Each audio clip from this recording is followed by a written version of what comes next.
the Chiefs today had one of the most embarrassing games I've ever seen. Oh, I didn't see it. What happened? They won. Well, that's not embarrassing then. Well, hold on. It was them who are currently, I believe, 10-3 versus the Texans who are 1-11-1. And it went into overtime. Oh, no. And it was like so many penalties. Like just a penalty game. Everybody was playing like shit. Everybody was getting mad. The Chiefs were not putting in any effort. It was total embarrassment. So the whole, like, watching, and they like fumbled it and got sacked multiple times during overtime. Dang. So it was a horrendous mess of a football game. That sucks. Well, I'm sorry about that. Yeah. But we won, so it's like, okay. It's so funny. It's so funny because it's like y'all could root for a different football team, but y'all choose the Chiefs. And I don't want to dox you, but you don't live in Kansas City. No, it's, I mean, I think I've told you the story about why we root for them, right? Yeah. He had your grandfather, right? Yeah, it's a very personal, very nice story, and I like it a lot. And and so it's like, I'm always going to root for them because of it. And like, you know, because I grew up as a Washington Commanders, formerly something else, fan, because that's what my mom's side of the family was fans of. Well, the something else was Washington football team. Yeah, exactly. And I'm okay with not rooting for them anymore. Yeah, they haven't really done much. Also, Dan Snyder's a fucking psycho. Oh, that's right. I need to do it. I need to do it. We need to do an episode on him suing fans for not being able to pay for their season tickets during a recession, even though there was a wait list of other people that wanted to pay it. That's crazy. Yeah. Yeah. You should do that. Okay, that'll be an upcoming one. And then Okay, I will. I might just do that. But otherwise, so I was hanging out with my family this evening, and I had forgotten about this instance with my family, and it brings a lot of joy. Last year, we were in Telluride, Colorado over Christmas on a ski trip. And it was not to brag for sure. It was like, I'm going to brag. It was nice. It was a nice ski trip. Like, I loved that. But one evening we were at dinner. We went to this place that we really wanted to go to. And it was like, you know, like negative 10 degrees. I was fucking cold, windy. So we were like, and there was like a 20-minute wait. So we were just wandering around outside, trying not to be hypothermic. And for some reason, Kathleen, my younger sister, was really annoyed about, like, it was one of those things where it's like, you're just in a bad mood for no reason. Like, I get that, you know, you just, you know, it's been an annoying-ish day and you're just kind of pissed off. And so we finally get to the table, and like, Kathleen is just definitely starving, just annoyed. And the rest of us, and my mom, my dad, and I are not helping.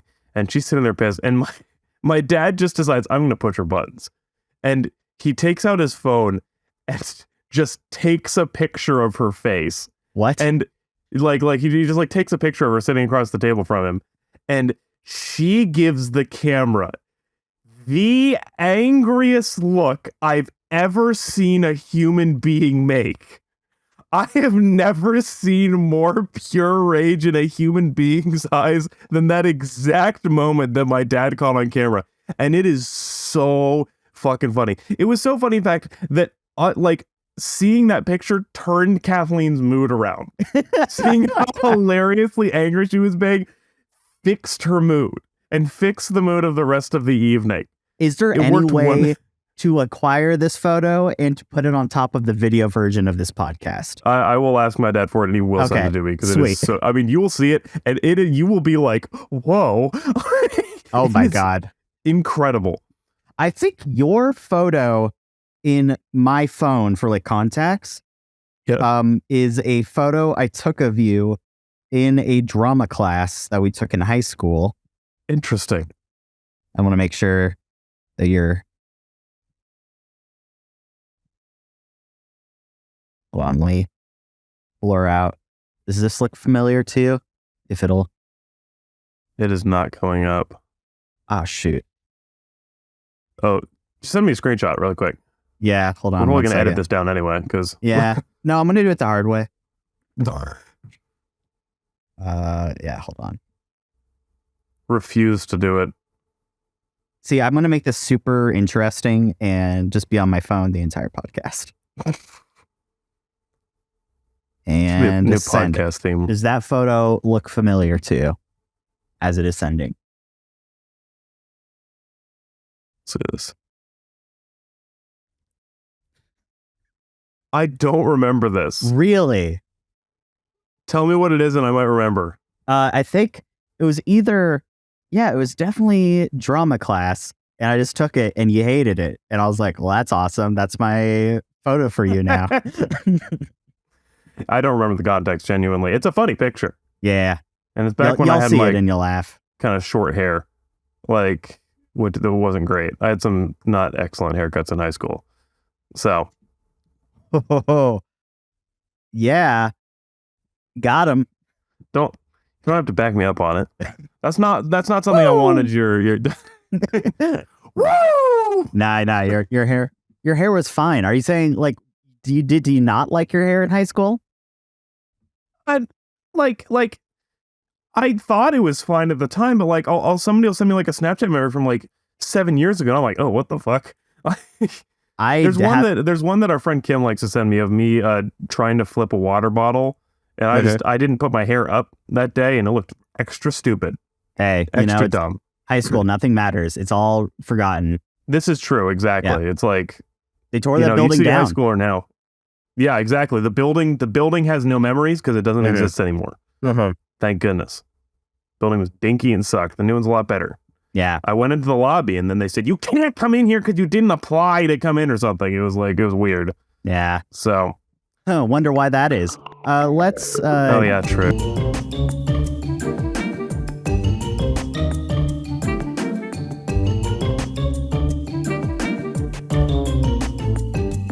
Welcome to No Good Ideas, the podcast where Hank and I'm being Brad, talk about bad ideas throughout history and pop culture. And today is a fun one. I'm tired, as you can tell. I just heard a whoosh noise on my computer. That's the noise it does when it's deleting an application. What did it just do? Oh no, did he delete the Mac?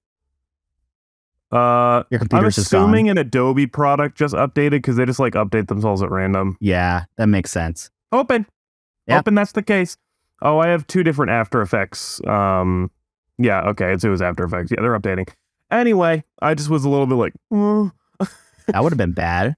What if it deleted like Discord and it's gone?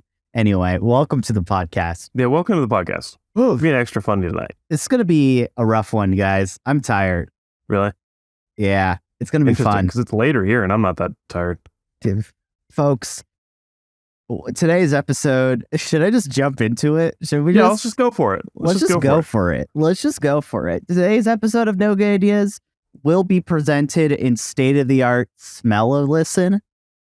Oh, shit. It's like... we got a stinky bad idea. It's so stinky. It's like smell-o-vision, but for an audio medium. This is funny. This is right after my mom I was at my parents' house, and she was like, look at all the Christmas books that I have out that I used to read to you as kids, and one of them was a scratch and sniff book that was really nice. And the smell still smelled exactly like they did when I was a kid, and they smelled great. That's crazy. I would have assumed all the smell of it, I guess, be gone. It was one of them didn't work anymore. There was of an orange. No. The other 5, though, still worked and worked great. What are the scents? Gingerbread man. Whoa. Pine needles, candy cane, apple pie.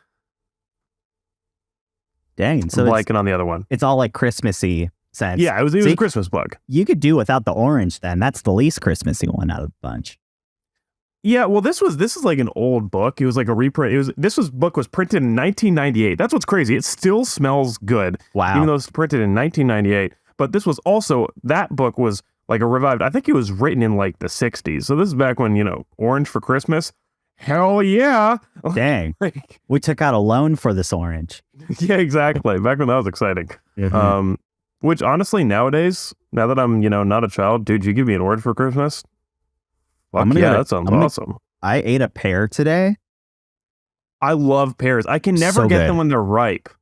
It's really hard to get it right. My uncle loves sending like the Harry and David boxes. You know what those That's are? awesome. Yeah. I don't, but that sounds like it's there's fruit in there. A box typically of like sweets and candy and stuff and like baked goods, but this year it was all fruit. And we got some banger pears. Dude, so good. I'm jealous. That sounds awesome. I bought some apples at the store today. I bought Honeycrisp apples. Those are good, right? Those are good. Okay, cool. Bradley's the apple advisor because he comes into the call every once in a while. I was like, I'm eating this new kind of apple. And I genuinely looked for like some of the weird ones at the grocery store today that you mentioned. I couldn't find any of the ones that you had brought up.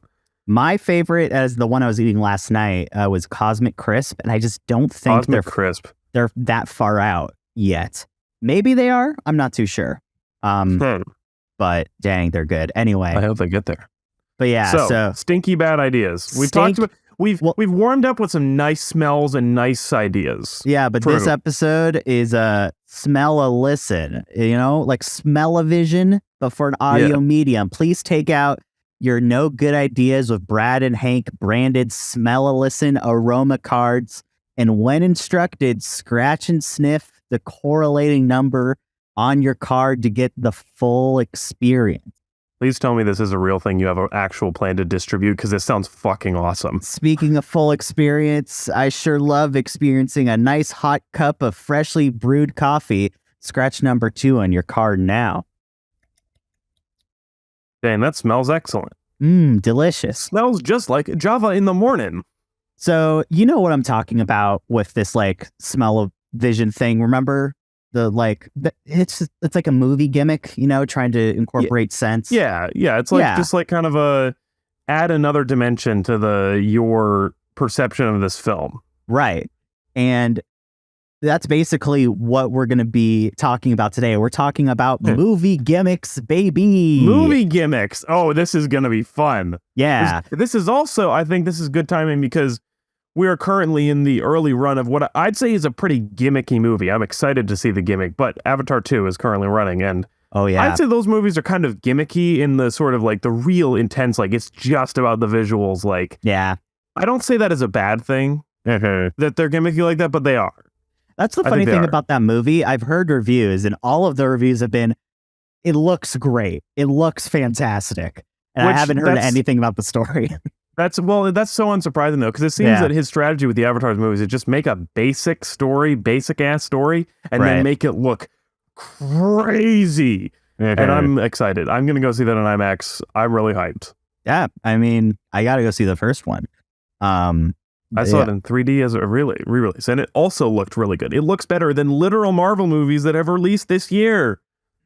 Dang. It's VFX artists overworking, which sucks. Big, not a good idea. But hey, we get a decent movie out of it, so whatever. And that's my official opinion on that. You can quote me. The official opinion on VFX overworking. All right, movie gimmicks. Is it just me or VFX artists overpaid? Let's keep going. That's a terrible opinion to have. Damn. Next up, teachers. Why do we give them so much money? Anyway, movie gimmicks. We're talking about movie gimmicks. And so when I say gimmick for this episode, I kind of have like a high bar. I'm not just talking about like 3D or like IMAX, because those gimmicks still have some sort of value. Like you said, with Avatar, it is a gimmick, but I mean, it looks cool. You know what I mean? You're paying for a certain type of movie-going experience with that. Right. And in some ways that IMAX and 3D, they're still around. Are 3D movies still around? Yeah. You saw... I saw Avatar 1 in 3D like a couple months ago, and I think the new one is viewable in 3D. Okay, that's what I was wondering, because I haven't seen anything because it doesn't take a special theater to play a movie like that. It's just the glasses and display. And the projector, obviously. You need a really nice projector for it. Do normal film projectors not work for 3D? Because I thought that it was just kind of a sort of overlay method with the way the film is rendered. Yes, but the way it works with the glasses, it's one of your... It's like two... It's... when you take off the glasses, you see like double? Yeah. The way that your lenses work, it blocks out one of the lenses. One of the I know frames. that. I just thought I didn't know that it needed a different projector to do that. Yeah, because you need a special sort of, I don't know the science of it, but it's like a different kind of light in a way. Oh, I thought it just was like they just kind of put the movie, like they exported it that way and it just played on a normal projector. Well, check out the animation guy not knowing shit. Idiot. Yeah, seriously, I just showed my stupid. My bad. Today I learned. Yeah, it's okay. But they do still play 3D movies. They still do have those projectors, I guess. Okay, but with these movie gimmicks, we're going to talk about some of them that are so bad, and some of them actually are kind of cool, and I wish they'd still be around. All right. That there's no way they'd stick around today. And if we're going to talk about these gimmicks, we have to start with the one that's probably most well-known, the one I referenced before, smell-o-vision. Mm-hmm. So smell-o-vision is the idea of connecting specific scents to entertainment to create a more like authentic experience. Yeah. I don't know. It seems more distracting to me than anything. Yeah, it sounds like you're taking me out of the movie so that I can do some work. Right. It'd be like, oh, yeah, I'm smelling that is chocolate. Haha. And it's a scene about chocolate. That's funny. I believe it now. Yeah. Whoa, this is real chocolate. But did you know that smell-o-vision can be traced back to the 1800s? Oh, yeah. Wow. Yeah, in 1868, a smell-o-vision-like effect was used in a performance of a dance-like variety show called the Fairy Acorn Tree in London, and they pumped in the scent of perfume for one of the dances. Okay. Yeah, so kind of going back all the way back to the 1800s. And that's cool. When it comes to being used for movies, smell actually predates sound.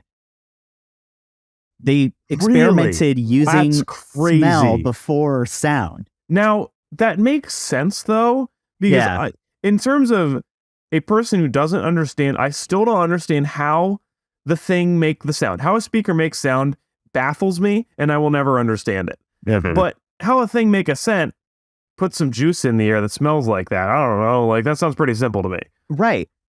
They, in 1906, there was a newsreel, newsreel, just like the footage of news, and it was being played in a theater. It was about the Rose Bowl game in Pasadena, and they incorporated rose oil in front of an electric fan, and when they played it, it smelled like roses.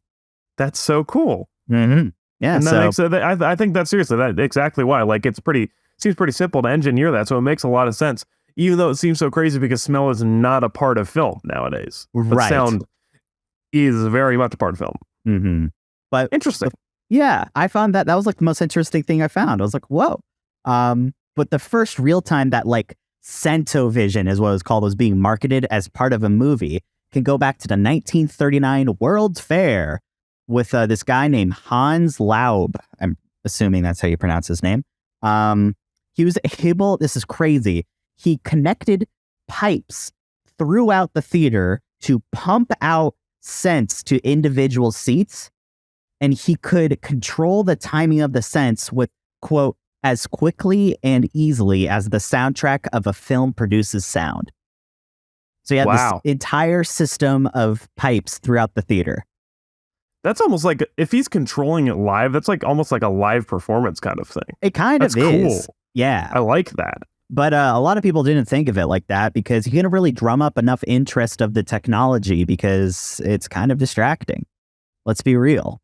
One guy I can see how it would be. Mm-hmm. But one guy said he couldn't understand the movie because he had a cold. Oh, so it was that intrinsic to the film. Yeah, it seemed like it. I forget the exact movie that was used for it. I think it was like specialty made. It was like a 40-minute movie that was specialty made for it. But yeah, I want to see how a film worked that you couldn't understand it if you couldn't smell it, because that sounds really interesting. Well, I mean, the smell-o-vision has been around. I mean, freaking Walt Disney wanted to incorporate it into Fantasia, and I feel like if there's any movie that would have to depend on smell, like that had the opportunity for that movie would be it. Yeah. I just like. There's also another movie I should mention. There's this other movie that I saw in my research where, like, the villain, you never see the villain, but you only see his shadow. And whenever you see a shadow, like, the smell of tobacco would come into the room. And so when you smell tobacco, you know the guy's there. That's That is pretty cool. Yeah. That is radical. Yeah. Dang it. That is pretty cool. I love, like, that's so awesome. Yeah, that's a good idea. I started writing this up as a bad idea. Now we're talking about it. Smell-o-vision's kind of awesome. Smell-o-vision, in terms of creative uses, like, especially because, you know, I love just goofy villains, silly villains. I love that shit. I mean, I made a feature film about them. I love them. Right. And I also feel starved of them in, like, mainline cinema, like, especially like Disney animation does not have silly villains. And so just the idea of a villain so creative that it is changing what senses are being utilized to detect that villain is so cool. Yeah, it is. Dang it. Now I'm mad. What if this episode's about good ideas? Maybe we got to use that cover that my sister made where it's just good ideas with Brad and Hank, and she just color reversed and put a check mark over where the no should be. And we're smiling. Before we keep praising Smell-o-vision, we can go talk more about Smell-o-vision and its competitors like Aromarama and Odorama and Aromascope and its modern uses in the movie like Rugrats Go Wild and Spy Kids. That sounds bad. Yeah, and like movie theaters where it can be used today, like those 4DX theaters and like 90% of rides at Disneyland. But we don't have time for that. And we are going to talk about 4D theaters, right? I mean, not really, because there's some worse ideas that I have on this list. Okay, I got to talk about 4D theaters. Do you want to go off right now? For one. Yeah, I'll go off right now. There was this, I just have this idea for a 4D theater experience that I want to make a thing. So I might have told you about this before. One time I went to, it was an aquarium. I think it was in Virginia Beach. And they had this aquarium and you could they had an IMAX theater and you could go to watch a movie about sea life. It was one of those kind of goofy, like a little campy documentaries that plays in an IMAX. It's just like the world of the sea. And it plays some footage of some sea animals and you've got some basic narration and then the children go, wow. And, you move on. But this is a 4D theater. So they had a few things that they could do. It just blows my mind that there's a 4D movie about sea animals at an aquarium where you could actually go see them. Yeah. Right there. Right there. I mean, I would think that maybe you could learn some cool facts about them, but it really was just look at this. Yeah, you could also learn some cool facts at the aquarium. I don't know. You see, maybe you get to catch something that they haven't done in the tank. Okay. But so they had two things they could do: spray water in your face. Again, you could theoretically get water in your face anywhere else in the aquarium with a little bit of effort, maybe, but you could. I mean, you get kicked out, but yeah. Yeah. But then there was another function that was only used once when some cameraman was filming an eel and it kind of bites at the camera. And there's just a fucking metal rod in your chair that just jabs you in the back. Yeah, I've been in some of those theaters before and those suck. It sucks. It's not fun. The snake doesn't bite you in the back. Yeah. I've been to cool 4D experiences. Like Disney's got some cool shit. I remember the Bugs Life one was really neat with some of the techniques they used. That's the one. I haven't been there, but I've heard horror stories. You're the first person I've talked to about this ride or movie. Everyone I know hates it. Oh, I would never do it again, but it's really neat. Okay. Because they make you feel like there's bugs crawling around on you. It's nuts. I don't like it. But I have an idea. I think that I want to do a 4D movie experience where you watch Minions in a 4D theater, and every time there's a joke, it jabs you in the back with the metal rod. Every time one of the Minions shows their butt, it jabs you in the fucking back. Anytime one of them says banana, bam! Just to remind you, oh yeah, this is a kid's movie. One of them gets hit in the head with an anvil, bam! God. Stop with the banana. Just make you hate the movie. That's my only goal. Wow. That's an awful idea. Let's do it. Roll credits. All right, let's hear about some other bad movie gimmicks. So the reason why I wanted to make this episode about movie gimmicks in general, I was really just going to do Smell-o-vision or whatever it's called. And now there's 12 different names for it. When I was researching this, I came across a guy by the name of William Castle. And he's the freaking Alfred in a way. Yeah. Yeah, our dude. The guy I took an entire class on, that guy, of movie gimmicks. So he was an American horror movie director with a reputation of just churning out movies quickly and cheaply. But a lot of them had these insane gimmicks to get people to see the films. And his first gimmick actually wasn't for a movie. It was for a play back in the 1930s. He wanted to produce a play with a specific actress from Germany. Her name was Ellen Schwenke. I'm going to say Schwenke, but it's probably wrong. I'm sorry, Ellen. You're probably not alive now, unfortunately. But apparently there was this rule with the German Theater Guild that German actors could only perform in plays that are originally performed in Germany. And this play wasn't in Germany. This guy wrote an entire fake play in German in a weekend just so it seemed like she was performing in a German play. So we're like, what play is she in? Oh, she's in this play. Yeah, I wrote it. Or see, he didn't even write it. It was just in German. Wow. Yeah. That's impressive. Yeah. But the play wasn't doing so well attendance-wise, and you need to put, the butts in the seats. It's kind of important when you're making theater. Ellen was actually, so this is in the 1930s, and obviously Germany, and obviously, blah, blah, blah. Ellen was asked by Nazi Germany to come and perform in Munich, and she refused because, Nazis. Good for her. Yeah, right? And so Castle saw this as an opportunity. But the next morning, the entire theater was vandalized by what looked like Nazis with swastikas everywhere and vandalism everywhere. But here's the twist. The guy, Castle, actually vandalized the theater. And he marketed the play as the lead being, quote, the girl who said no to Hitler. And now everyone came and saw this movie. Whoa. Yeah. So it's devious. Right? Yeah. That was some early, kind of political, how to put this? I don't know. Yeah. Just sort of fake outrage. Yeah. I mean, kind of. Yeah. Real outrage, but doing something fake to amplify it. I think guess. if it's clickbait, the play isn't about this girl saying no to Hitler, but it stars this girl who's, went against this dictator. So, which is cool and a reason to go see it. Right. Genuinely. Exactly. It's remember the movie, the Interview that was about North Korea? Very much like that. Yeah. Except that wasn't fake. That actually did happen where Sony got hacked and shit. Right. But it's kind of the same thing where it's hey, they said they don't want you to see this. It's what's it called? Is it the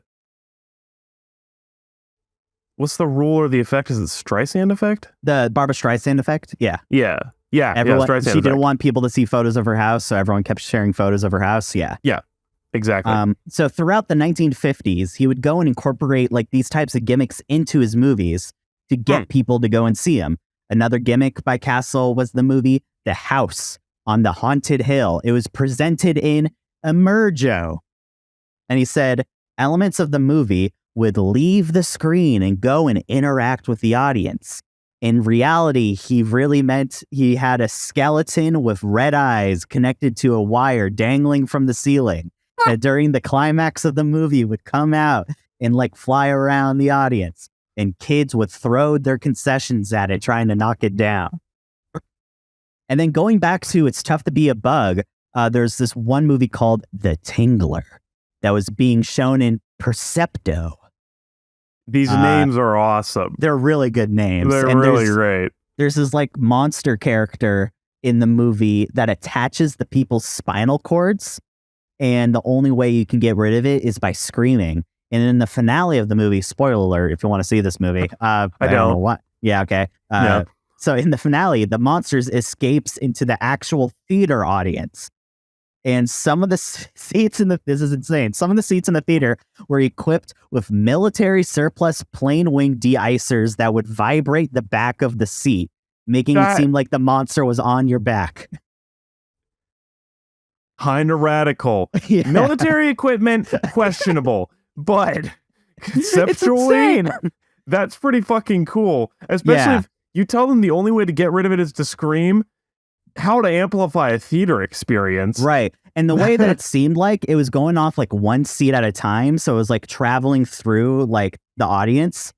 This rocks. It's pretty cool. Once again, this ain't a bad... The skeleton with red eyes, that's a bad idea. That's pretty stupid. Yeah. Emerjo, good name, but bad idea. This, fucking rad. And we can't forget about the movie Homicidal in 1961. Oh. With the climax of the movie near the end, where the main character was trying to avoid a murderer, there was a 1 minute, quote, fright break timer. And anyone who is too scared to finish the movie, they would be able to leave during this 1 minute break. And they had like footprints on the ground leading your way out. So they said, like, just follow the footprints. And then you'd go into the lobby to the, quote, coward's corner. And you would not only get a refund to the movie, but they would also be given a blood pressure check and be forced to sign a card stating, I am a bona fide coward. That's so funny. That is really mean. It's really mean. Unnecessarily mean. So but funny. That's really funny. Yeah. Just like that's so these gimmicks, these rock. Yeah. And there was like they're saying in like I think it was like a trailer or something saying like not to spoil the end to the movie to anyone who wasn't able to finish it, because he said like if you do, no, they say if you do, they'll kill you. If they, it's like the director of the movie saying this. If they don't, I will. And it's like the director of the movie saying they'll kill you. Holy like, shit! Yeah. Like, oh my god, damn, we're just threatening to kill our viewers now. Yeah. And if I had been to another one of his movies and I'd had a military grade de-icer rattle my butt, maybe I'd be worried about it. Maybe maybe he put a military grade, I don't know, gun in the seat. There's just a gun in the seat. And I'm like, oh, this could go off at any point. That would be a crazy like gimmick where you get you get a theater plant, like like an audience plant, like a fake guy. Yeah. And they sit and they say every theater, one of the seats has a gun in the back, just like loaded. And at the very end or wherever, and they say, and it's going to go off at the end of the movie. Someone is going to die. And then they go up and they're like, I can't watch this movie anymore. And they leave and the gun goes off. I'm like, oh, snap. Someone just... Anyway, so that's my idea for a movie gimmick. No, that's a bad idea. That threatening to kill a single viewer of a movie, and say there is a gun and it will kill you. Well, it doesn't even have to be real. I'm not going to kill someone. Oh, maybe it would be cool if it was real. Anyway, more interesting. So anyway, back to this Billy Castle character. It literally got to the point where financial backers were like begging him to stop using big gimmicks because they're getting too expensive. They're like, please stop doing this. And then we can't hire a big name actor. Give me a big name actor from when he was operating. I'm blanking. Well, there was this one movie that he made with Joan Crawford. Joan Crawford? I think I've heard that name. Yeah. Yeah, so you cannot have Joan Crawford actually walk out and shake hands with some of the viewers and then walk back into the screen. You can't hire her to do that. Well, in one of the movies, he actually hired Joan Crawford to star and sent her on a promotional tour to select theaters. And this was right around the time where like the backers were like, hey, can you stop doing the big stuff? And he's like, fine, I'm just going to have like a big name. Literally my joke. Yeah, I'm just going to have a big name be in the movie. And then at the last minute, he made cardboard axes that he made and gave them out to everyone who saw the movie.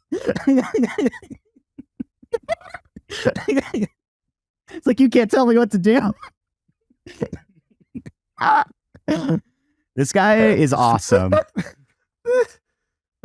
Wait, so he like, now I like the idea that, and maybe this is what happened and I'm misinterpreting it, But that Joan Crawford was supposed to go on the promotional tour for the movie, but then when she would go out to meet the audiences, they all had axes. Yeah, I like that. The gimmick, fun. Attack Joan Crawford. Yeah. The movies in real life.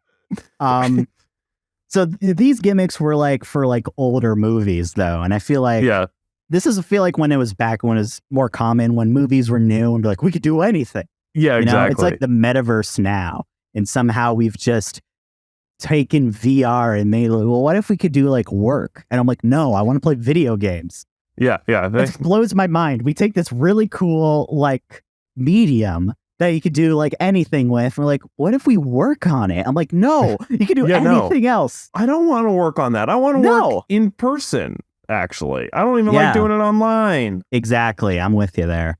Yeah, let's get back. Hey, America, let's get back to work. Yeah, can we get back to the office, please? It's hard to make friends online. Yeah, and that's why I'm running for president. Just kidding. Yeah, baby. Big announcement. On podcast. Yeah, or there'll be two people who'll be like, oh my God, I'm voting for him. Holy shit.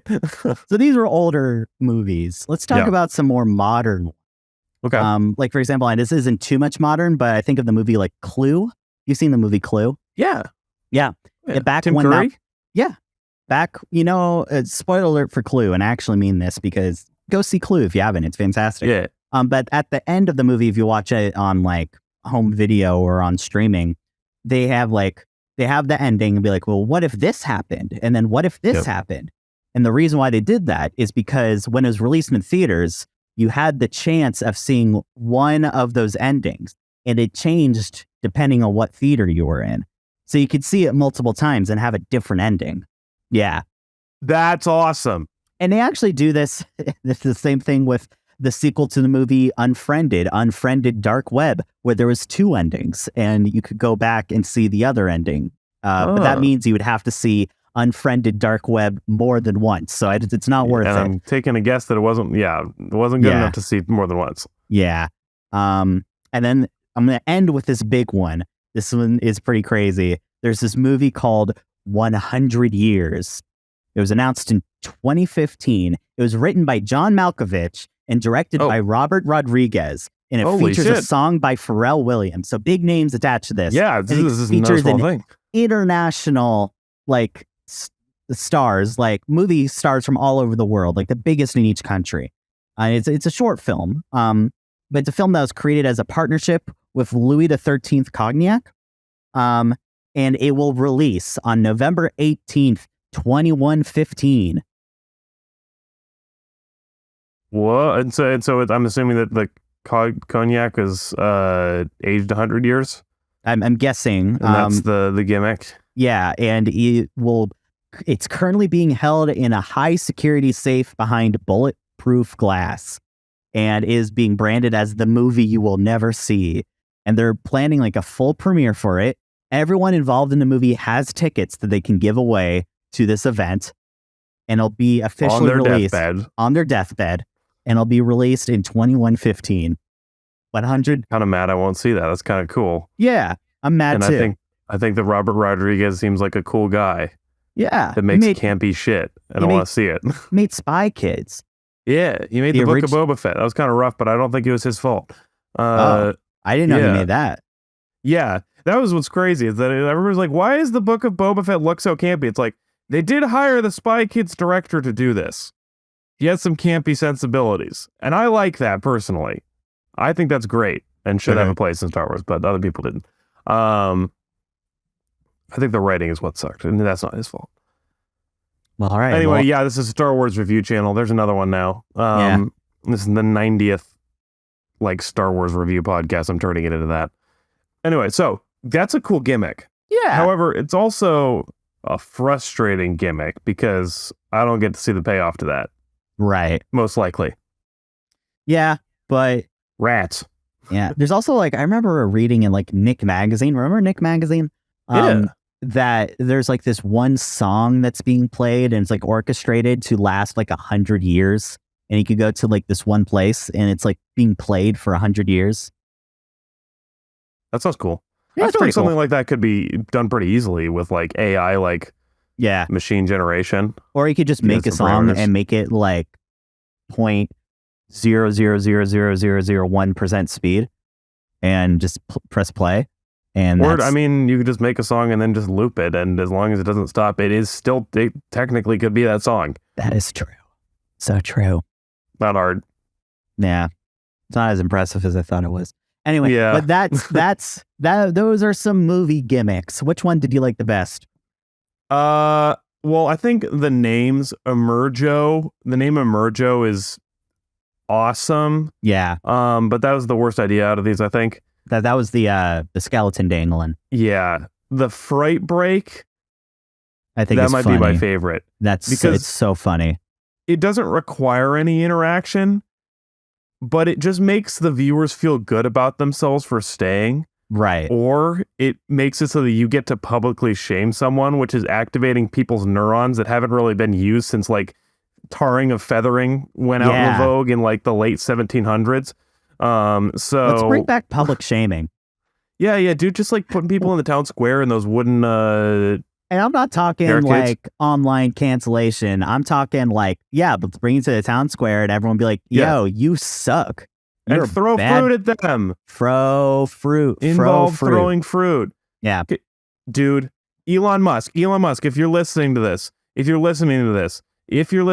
Elon, make it so that there's a new function on Twitter where if you don't like something, there's like, there's a like, retweet, and then there's throw fruit, and other people see an animation on the tweet of a fruit being thrown at it. I think it should directly send rotten fruit to their door and be like, I got fruited. Now that's a social media gimmick. Now that's a bad idea. I have to respond to a text after this.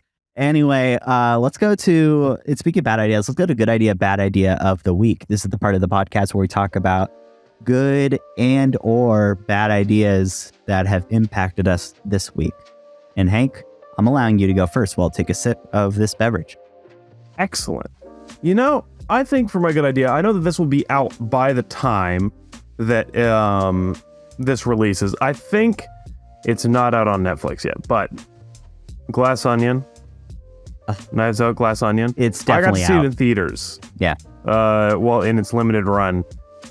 You should go watch that movie on Netflix. I'm excited, dude. Rian Johnson makes good movies that are fun. Yeah. I especially love how they look. Just like something about his visual style. I haven't pinpointed what it is, but it looks really great. And that movie is just as fun as the first one.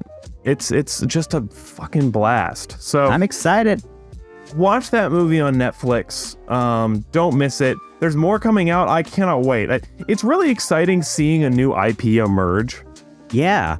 And like a totally independent original idea. Yeah. Yeah. Like we've got some old IPs that it's not exciting to see them emerge. Like I like me some Star Wars, but it's not a new thing to see a new Star Wars show. It's another Star Wars show. Seeing a new one start feels really special to be like, yeah, I was there. I was there when it began. I was a day one fan.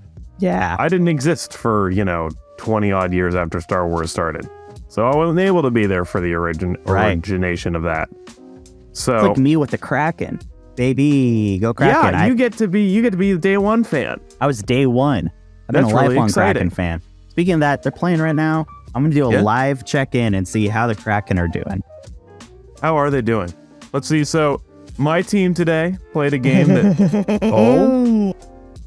Tie 2-2, 7:54 left in the third, which is the final period.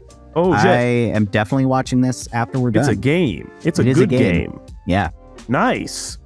The Chiefs had a good game today as well, although not good in the sense of like... Was that on recording? It would probably go into, though. We didn't really have like a solid... Yes, I recorded it as we were talking. So I already said that. Yeah, Chiefs had an embarrassing game today. So, but it was a close game, which made it an exciting game. So we got close games today. Yeah. That's good. In Argentina, dude, did you watch that? I saw. I don't pay attention. It's okay. No. You're American. You don't have to. It was. I have the right not to. Yeah, exactly. It was hands down the best game of soccer I have ever seen, though. It was so intense, and like everyone who like hypes up soccer to be like the greatest game, this is the game that they were talking about. It was it was that good. I'm gonna have to watch that. Yeah, genuinely, really, after the fact. That sounds awesome. It was really good. Fun fact, I was actually in Italy when they won the World Cup in, I think, 2006. Wow. It was pretty cool seeing the nationwide freak out. Yeah. That we was don't fun. have that in the U.S. When we win in like the Olympics, because we're never going to win the World Cup. Like that's not going to happen. I mean, go USA, but like, it's not going to happen. And then when we just assume we win in the Olympics. Yeah, it's like, oops, did it again. Yeah. And then like with football, it's like only one town gets to do the whole thing. Everybody else is just kind of like, well, shit, those ads kind of sucked. Right. Yeah. Yeah. So I had an idea for an football ad gimmick. What would be? I eventually, I think I now have a goal of becoming rich just so that I can buy a Super Bowl, or maybe not Super Bowl, that's too much, but like a football game ad space. Yeah.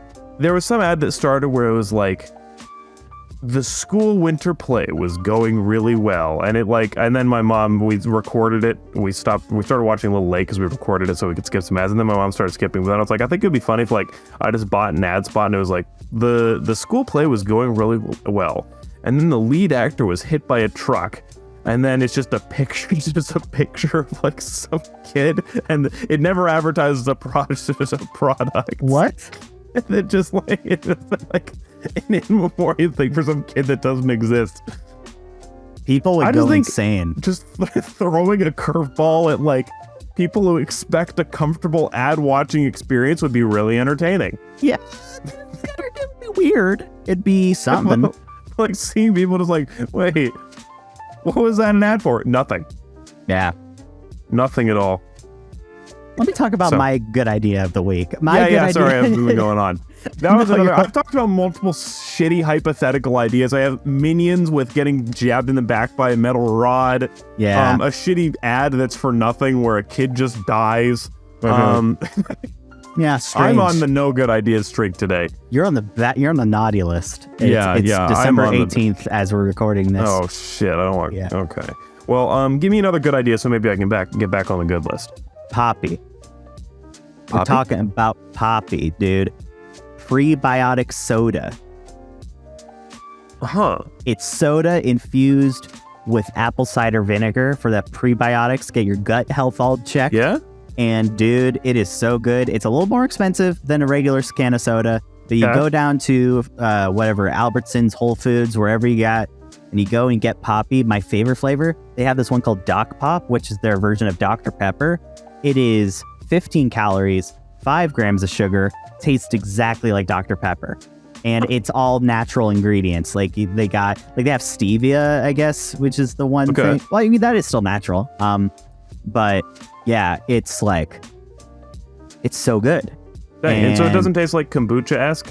No, not at all. Really? Yeah. Dang, I'm gonna have to get some of that. And it has caffeine, but it's like green tea caffeine, so it doesn't make you all jittery. Sodas do. Yeah. Okay. Yeah. I'm straight up gonna try that. Yeah. Sounds awesome. That's my good idea of the week. Get some Poppy.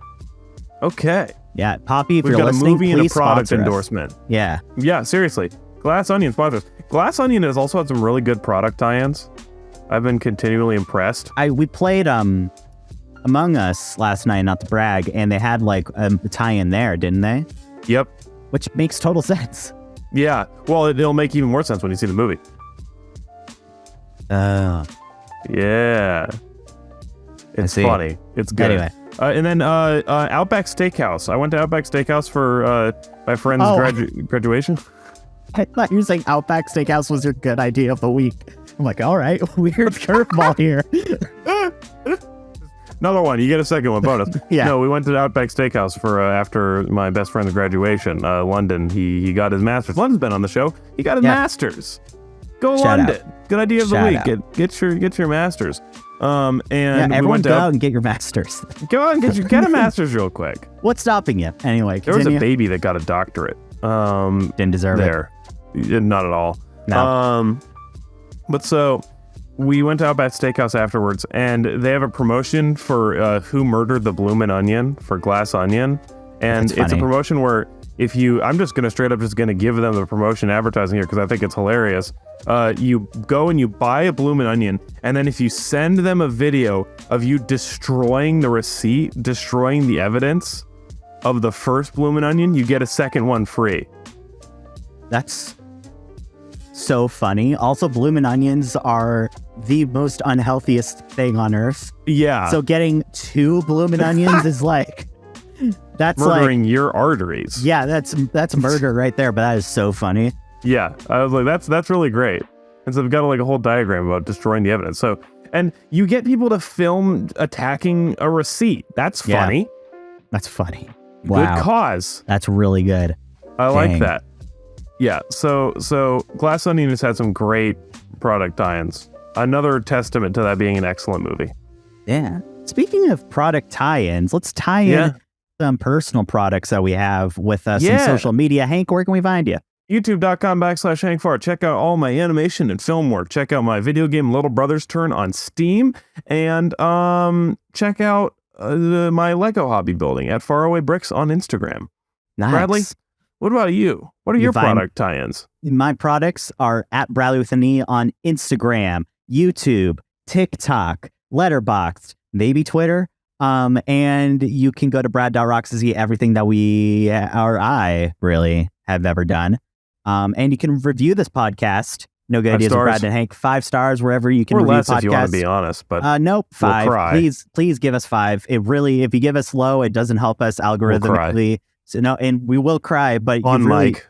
Yeah, you should on really camera. give us. Next episode, there will be sobbing. Yeah, if we give us less than 5, it actually sends us down. So please just review us 5. Yeah, genuinely, really helpful. Please review us 5 stars. I'm begging you, please review us. And you can also follow this show at No Good Ideas Pod on Instagram, TikTok, and maybe Twitter. And you can also go to nogoodideaspod.com and get all the links and updates there. Excellent. That's the episode. We did it, guys. We did the episode. We did it. We saw a couple movie gimmicks. Unfortunately, this podcast does not have any gimmicks, although I was really excited about the possibility of a No Good Ideas smell-o-vision. Maybe we'll revisit that later for when we've got a particular stinker of an idea that you got to smell. Until next time, this has been No Good Ideas with Brad and Hank. And now I'll do the outro. We talked about soccer in this episode, but soccer doesn't have, it's football. Yeah. Oh shit. All right, easy. Football!